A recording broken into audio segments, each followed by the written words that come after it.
Okay. My name is Mark Vina. I'm the CMO and Vice President of Marketing at Sling Media. I understand that I'm in between this session and cocktail hour starting at 5 o'clock, so I'm obviously not going to talk for 3 hours. What I'd like to do is talk about a variety of different topics, specifically focused related to how the industry is changing and how the world is really moving from a cable paradigm to other vehicles for consuming your entertainment and sports and news content. Probably for the 3 people in New York City, or the world that matter, that doesn't know who Sling Media is, how many people are familiar with Slingbox? I love that type of awareness. It's probably about 90% awareness, which is great. Slingbox has been around for about 12 years or so. It really is the only genuine solution on the market that allows you to consume your 100% of your digital TV and cable content and satellite content and DVR content wherever you are. One of the things that has changed about Slingbox over the last 10 years is when the product was first created, it was first conjured up, it was really a product that really was all about consuming sports entertainment. Our primary customer tends to be someone who makes more than $150,000, is college educated, north of 40 years old. It's a very male-dominated customer that we have. It's typically 70% of our customers are men. And really the reason why people were initially buying Slingboxes so they could consume their sports. I mean, you're looking at a person who lives out in San Jose, California. I have a Slingbox installed at my family's house in New Jersey, and I'm able to watch all the New York Giants and New York Yankees games to my heart's delight. That has really been really the impetus of the product for about 10 years. What's really changed over the last 3 or 4 years with Slingbox, and the really kind of way it kind of fits into this, the topic of today's discussion, is that it's a product really that has evolved into a mobile type of solution. Smartphones and tablets, iPads, Android-based tablet devices, they really were not really thought about 5 or 6 years. And we have shifted dramatically our usage model toward mobile devices. In fact, we measure the way people watch our entertainment content using a Slingbox very carefully from an analytics standpoint. And the vast majority of content today is now consumed, believe it or not, for mobile devices. We often use the phrase video snacking. So if someone's on the checkout line at the supermarket and they want to be able to watch the last 5 minutes of a ball game or a news event, they can do that very easily with our Sling Player app, which is compatible with the iPad and other type of mobile devices. That's, again, something that was not conjured up. And we believe very strongly that people have a right to consume their paid cable, satellite, and DVR content anywhere they are. The days of people watching their content at home in an appointment-based manner, 20 years ago, hey, let's go home and watch a particular program that goes on at ABC at 7 o'clock at night. Those days are really over. People now have 2 or 3 jobs. It's a much more mobile audience today. And our belief very strongly is that people do have a right to access their content no matter where they are. Not just limited to portables, not limited to desktop computers, but really mobile devices. So really that's been our mission for the last 12 years. And we're very, very proud of what we have accomplished because we're really the only solution on the market that can do 100% of that. In fact, if you go to the Slingbox website, we spend a lot of time articulating why our solution is much more genuine and much more authentic than the solutions that you see from cable companies. Cable companies have that they have apps you can download, but generally you can only watch about 10 or 15% of the channels that you get that you pay for. And you have this issue called geo-blocking. How many people are familiar with geo-blocking? That's that awful feature that when you go outside the United States, if I actually cross the line and step into Canada and I have a Canadian IP or I'm in Europe or Asia, I generally can't access that content. And most content that's available through cable companies using the app that they provided has that limitation. We don't have that problem. The other thing, the reason why I think that is interesting, people talk about the fact that cable and satellite companies are going to go away at some point from a consuming your content standpoint.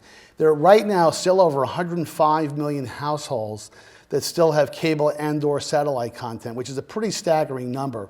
Now, for the most part, recall, people are not just using a cable or a satellite company to get their content, they're also using it as the pipe into their home.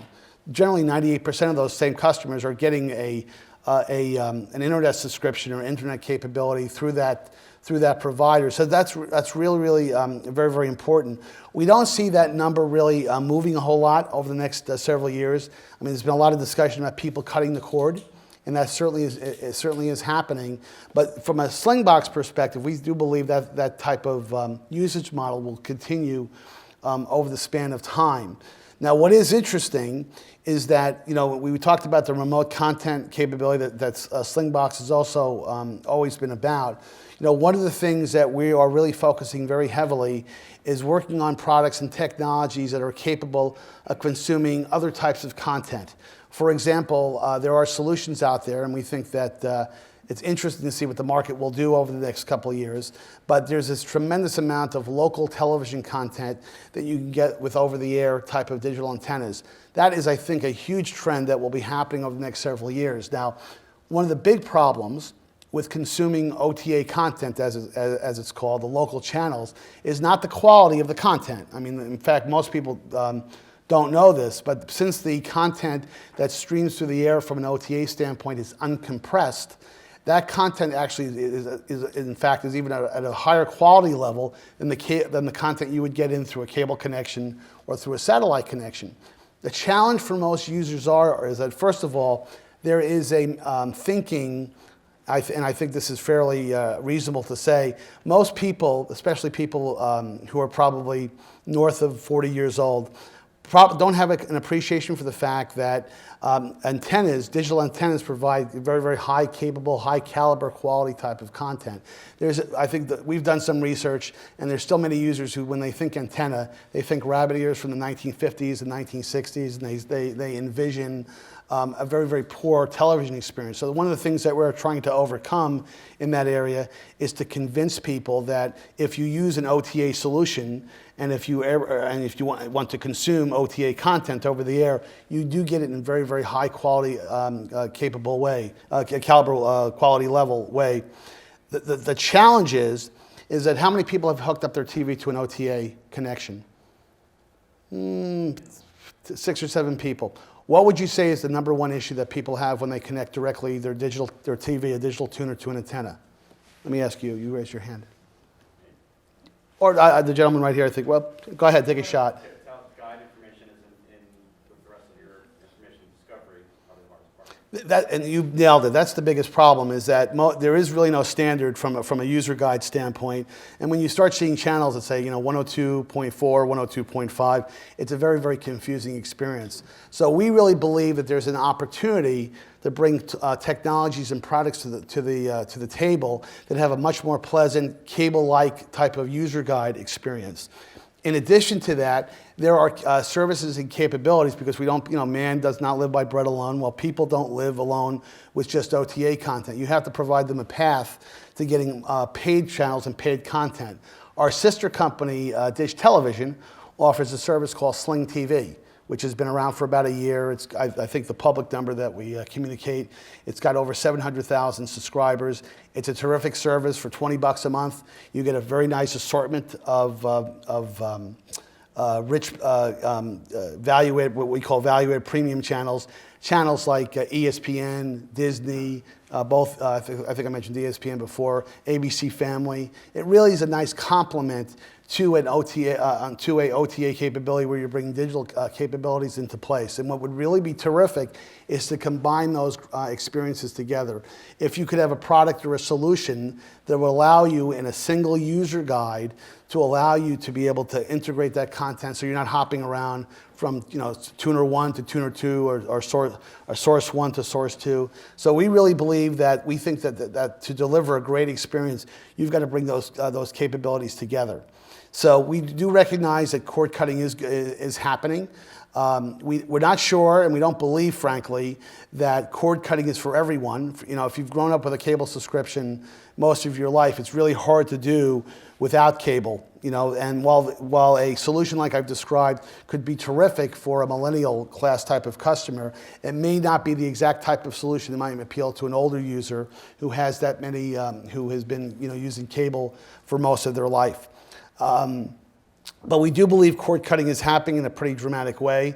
We think the guide integration is very, very important to have a great user experience, and we believe that's happening. And we believe that really will be probably the number one paradigm shift that will happen over the next 3 to 5 years from a technology standpoint.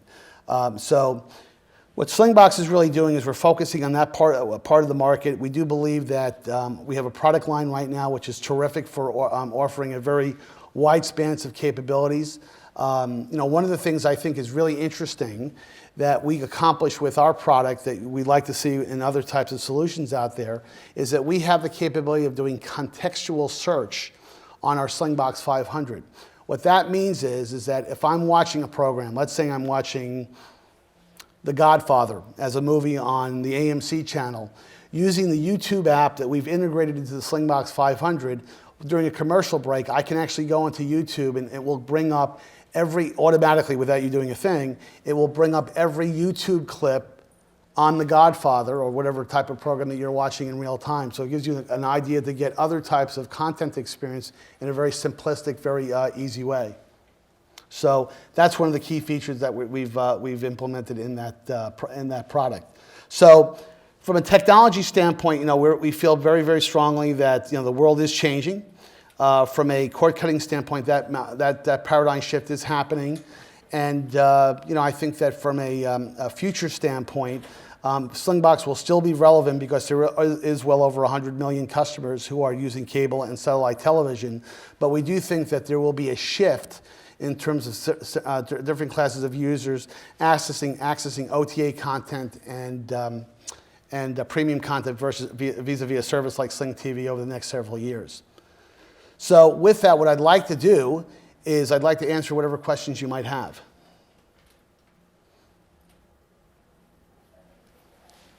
Someone must have a question. Yes? I have a question, I guess, related to your business. Could you comment about what TiVo provides from a over-the-air merged with over-the-top and how that fits in with what's trying to do? Well, yeah, well, TiVo's been on the market. They really cut their teeth on providing an alternative capability in terms of they were really trying to provide a smart TV solution well before the cable companies decided to do it themselves. I mean, you look at what Comcast has done with Xfinity. They've done a really, really nice job, frankly, of integrating a better experience. What they've recently done is they've gotten much, much more committed to looking at OTA type of solutions and capabilities. What they had a kind of a subscription model that they've passed on. They kind of announced that a few months ago when they announced their most recent OTA capability. They've kind of backed away from that. But I think that the TiVos of the world have the right idea in terms of trying to integrate both that cable experience, that OTA experience, and really that's really what one of the things I didn't talk about is that one of the most frustrating things that users have today is this whole notion of universal search, the ability to get the content that you've either paid for that you don't know about and you don't want to pay for it again. For example, Roku does a terrific job with a universal search engine. In other words, when you type in an actor's name, for example, whatever service that you may subscribe to, they'll pull up that content, movies, programs, shows, that type of thing in a very instant type of way. I think that's kind of thing that will be absolutely crucial to making the experience a lot better. Apple's trying to do a much better experience with that, with their Apple TV and their voice capability they've built into the recent model of Apple TV, although it's not as comprehensive as it could be. Yes? Well, with EchoStar owning you as part of their ecosystem and everything, why don't you just offer the same channels to the subscriber without having the subscriber to have his Sling box in his house on your Sling Media solution? You mean like a cloud-based type of solution? Well, right. Again, you do have a relationship with the content owners. Right. Like a Sling TV, but universal, with all the other providers as well. By the end of the day, if I'm an AT&T subscriber or Comcast subscriber, whatever, most of the money goes to the content owners. Right. And I don't think I need to subsidize. I don't think I need to provide my internet connection in my house, to watch the same channel on when I go. So Yeah, that's an interesting question. I mean, one of the ways we've tried to overcome that is with our relationship with Dish Networks from a set-top box standpoint. You know, one of the things we did with the Hopper, and Slingbox does all the engineering development for that. Today there are Hoppers sold that have actually Sling technology built into it. In fact, the new Hopper 3 that just came out, if you can believe this, has 16 tuners built into it. You can record up to 16 programs at the same time. And there's a variety of different capabilities which will allow you to access that content from wherever you are. So really the blunt answer to your question is that, you know, one of the challenges is getting some of the other cable companies on board with integrating Slingbox technology into their existing cable boxes. We've had some success with some of the, you know, more local set-top box providers. But ultimately, you know, that kind of capability will be something that I do think that will ultimately migrate up to the cloud, believe it or not. like subscriber roaming, you know, if you are subscribed to, you know, one cable company, why should you be able to, you know, get your content while you go to a different area and, you know, you're under different cable company umbrella? Yeah, it's a good question, and that capability that unfortunately doesn't exist today, chiefly because of the entangled arrangements and agreements between the different content providers, which makes that really tough. The good news, and I'm not trying to plug Sling Media, is that if you own a Sling box, you overcome all of that. You know, when you have a Sling box for $150 and there's no monthly fees, it's not like we hit you up for, you know, $15 a month. I mean, the service is completely free. You get access to all of your content. You know, so and you know, many people, they use the content enhancements that those cable companies have. For example, for those of you who are Comcast providers, the Xfinity capability is actually quite comprehensive. So if you could access Xfinity on demand through the Slingbox application. All your DVR programs that you record, not too many people take advantage of that capability, but you can access all that content there. So right now, Slingbox is really the only, you know, genuine solution you can do to actually emulate that capability. I mean, at some point, yes, it might make sense more. You know, it will be probably the industry is going to have to change in a fairly significant way. But at some point, you will see, I think, the ability that even without hardware, to be able to have that experience. Yes. Can you just talk about what, you know, a home run scenario would look like for the Sling TV offering through Dish? So what, you know, is that something that you think can get to millions of subscribers? Is it something that is more gradual? Yeah, I'm not gonna. Yeah, I can't talk about, you know, projections in terms of numbers. Although I think that they're very pleased the fact that within a year they had you know, 700,000 subscribers. I think the home run from a end user standpoint is to get much more flexibility. One of the things that the Sling TV team announced, I think about a week ago, if I'm not mistaken, is they now have multicast support. You know, multi-stream support. So the way the Sling TV service works today, you pay $20, but only one person can access that stream at any given time. And for many families, that's not exactly the most convenient solution. So now they have an upsell package for $40 a month with more or less the same mixture of channels, so some channels that have gotten swapped out. But you'll have multi-stream, which means that 3 people can actually access that OTT feed at the same time. So I think, my personal view is, I think that you know, to be able to subscribe to a Sling TV-like service, and that be able to eliminate or do a good job of, you know, at least allowing you to downsize your existing cable package, I think that's a huge win if you're an end user. The interesting thing is, and you may have heard this statistic before, that 80% of the people who subscribe to a cable subscription, even if they have 150 channels, they generally, and this is, to me, always been amusing, they watch the same 11 or 12 channels 80% of the time. So even if they have, you know, a couple hundred channels, they're watching the same channels over and over again. And, you know, ultimately, I think what lots of consumers would like is the ability to do tiering. In other words, I pay X number of dollars per month, and I can, you know, I can cherry pick the channels that I want to have access to. We're probably some time away from that happening because, of course, many of the content guys they like the tier approach that the cable guys take. But from an end user standpoint, I think that the Sling TV offering and services like that, but I like Sling TV because I work for EchoStar. It's a very, very attractive solution and allows you to save lots and lots of money. in terms of being able to get to something much more affordable. And now when you talk about OTA, and to be able to get access to 40, 50, 60 channels in your local market in very high definition format, consolidating that and bringing that experience together is a huge, huge benefit. More questions, please. You'll have to ask at least 5 more questions before you get to cocktails.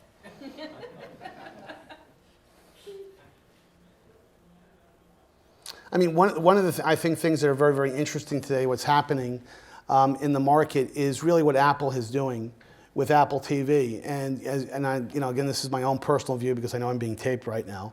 But I think one of the things that's really, really interesting is that Apple has taken many swings at the bat to try to get to some type of Sling TV-like capability. And I think they recognize that having access to local channels is very, very important. Most people, when you poll them over and over again, and we've done lots and lots of polling, the ability to have local channel access is a very, very, very big deal. You really can't live on a Hulu subscription or a Netflix subscription or a YouTube-based subscription for a long period of time. People need really access to local channels. And while you can't, there are some news channels obviously you can subscribe to for $4 or $5 a month as part of the various OTT solutions that are out there. Most people don't realize, even though we're almost 20 years into it, they can get their OTA channels for free. And I think the thing that's interesting to me is that those same customers that we've talked to tell us over and over again that they have this emotional, almost visceral reaction that if I'm using some type of antenna, I'm going to get a worse experience than if I have a cable connected to my television set, which is really amazing that because of the reasons I pointed out before, you do get a much, much better experience, believe it or not, from a content standpoint, because that HD content is coming into your home in a uncompressed manner. When Slingbox, for example, while Slingbox provides a great experience from a content standpoint, we're compressing that video feed when it goes up. When you're pulling it from the air, it's being compressed. So by definition, the quality won't be quite as good, and there'll be a bit of latency associated with it. And people, of course, make that trade-off because they want to have access to their home television. But that ability to bring that content in from the outside and do it in a way that is, frankly, free is very, very compelling. Yes? So you had touched on this a little bit before, but one of the barriers kind of moving forward is the over-the-air kind of guide information. Yes. Basically. The other one is related to kind of the contractual, like the historical content provider and network kind of contractual pieces. How long do you see that second piece? I mean, do you see that that's going to resolve itself in the next 5 years? Like everybody sees the light and they're just trying to figure out how to navigate, or are there folks who are really still looking to restrict, time and device constraints, and they're really locked in? That's a really, really good question. I would say it's not going to be 5 years. The walls are coming tumbling down a lot faster than, in fact, there was a news report a couple of days ago in the Journal. Rupert Murdoch, who they own, his empire owns Hulu, and they have announced their stated capability to provide local channel support vis-a-vis digital antenna support. So I think it's a train that's left the station, to be quite honest with you. I think that I mean, not to say that the programmers are going to be crazy about it, but I think that's where the world is going. OTA is becoming such a much more really, really good experience than it was maybe 5 years ago, because the pipes are getting faster. The cost of really, really good internet access is coming down. In fact, I read a story the other day that even GoGo, which is the big airline-based internet service, they're now beta testing a service that will allow you to stream movies while you're at 30,000 feet, which I think is going to be very, very interesting. Who knows what they'll charge for that when you're on a plane. But the fact of the matter is that streaming is now becoming a way of life. The experience is much better. It's becoming much more economical. I think the whole notion of doing multi-streaming, so you're not in that kind of point-to-point type of scenario, is going to go away over time. They'll be comprehending that into pricing tiers. If you don't need multi-streaming, it'll be maybe a bit less expensive, but if you want it, it will be available. So I don't think it's going to be 5 years. I think it's happening as we speak right now. Just out of curiosity, how many people in this room have a Netflix subscription? Wow, how many people have a Hulu subscription? That's interesting. And here's the and this is here now. I know I'll be recorded. This will come back to haunt me. How many people have cut the cord? So I'm just curious. There's about 20, 25 people here. So 5 out of 25 have cut the cord. So But I rejoined. you rejoined. Now, why did you sign back up? Kids. Kids. Now, did you look at a Sling TV-like service, which has a lot? Just not. Still doesn't really provide the same kind of content. I would love to cut the cord again. Right.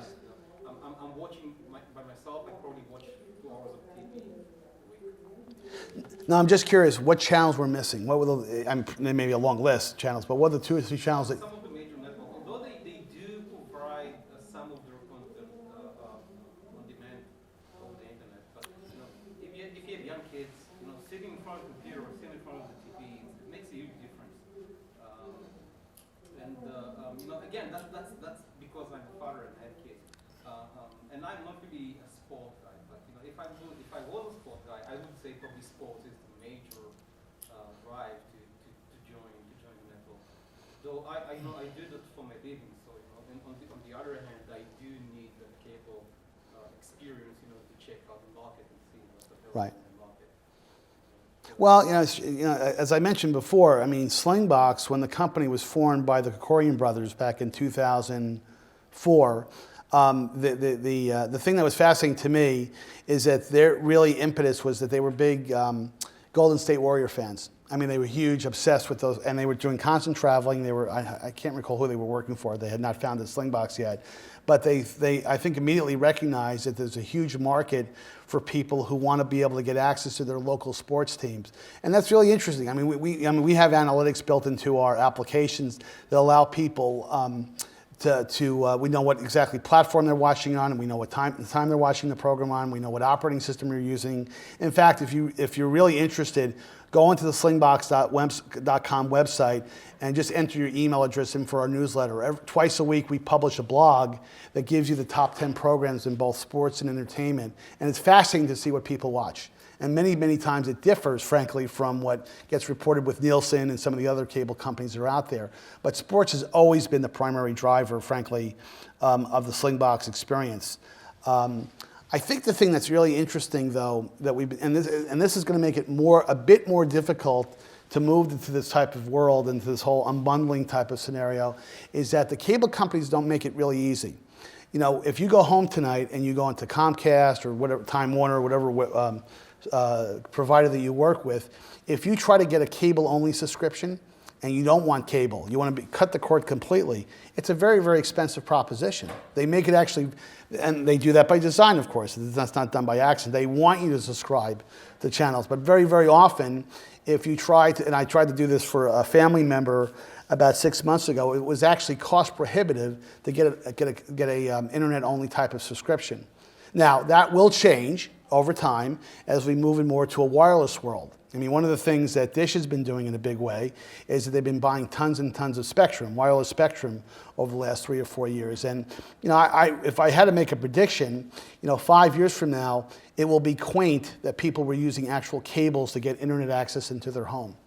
I mean, that will become, I think someone will look back at that 5 or 10 years ago saying, it's almost like looking at 8-track tapes from a 2016 perspective, is that wireless will be the ultimate type of, usage model capability. In fact, over the next probably 2 years, I'm pretty sure most of you are familiar with 5G.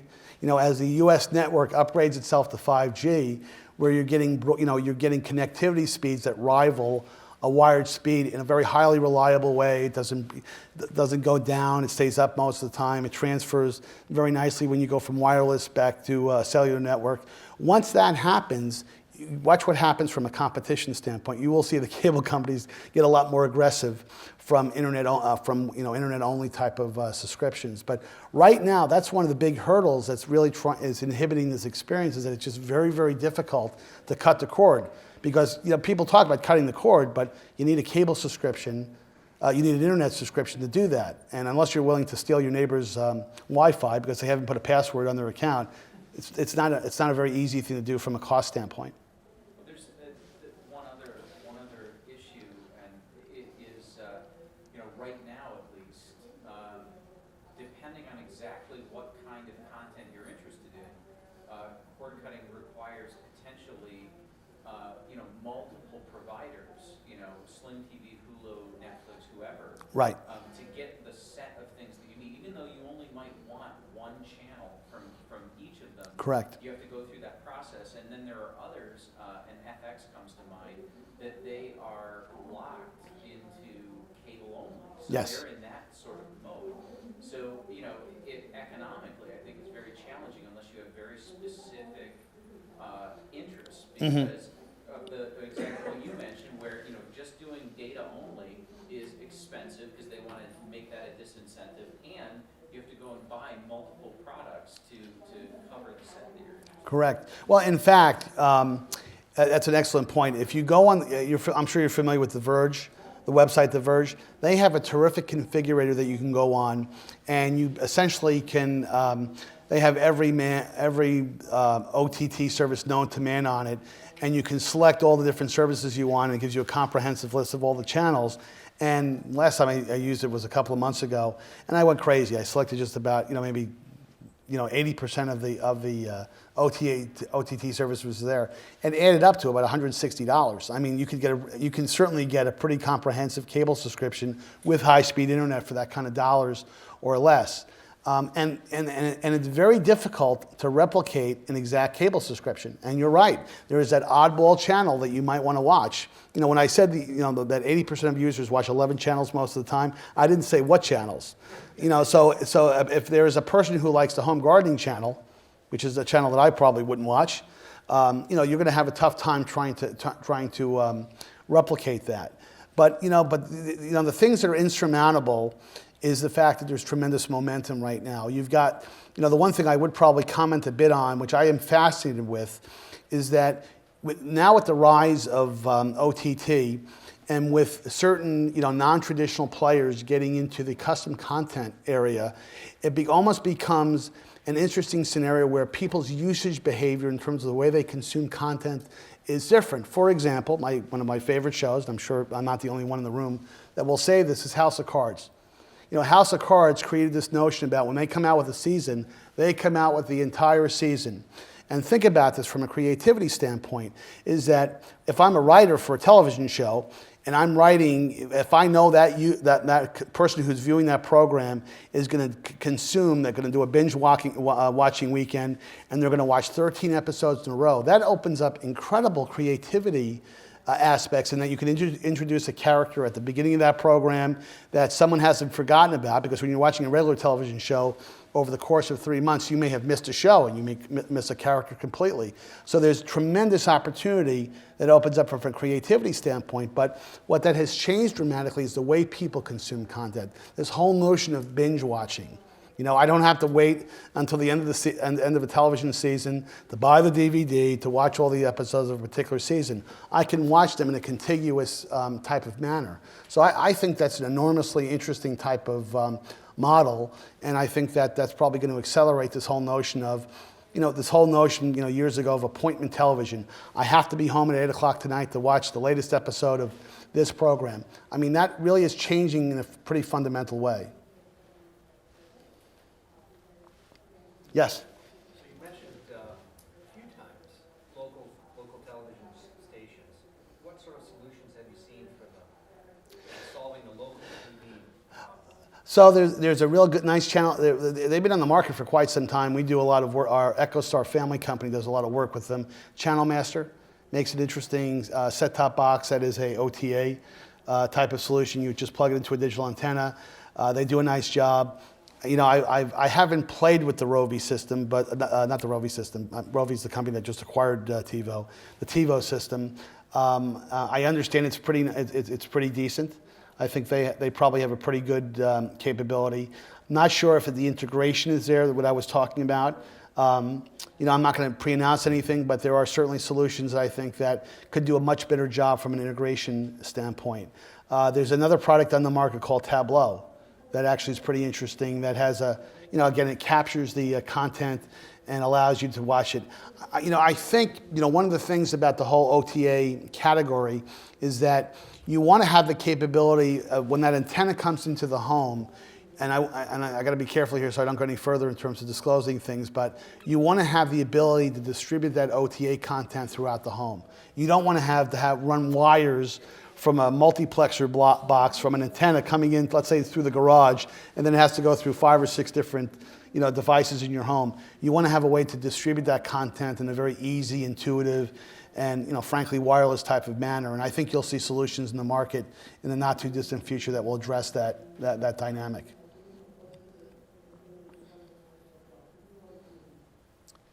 So good. Well, I appreciate your time today. Thank you for coming here, and I know there's going to be a stampede out the door.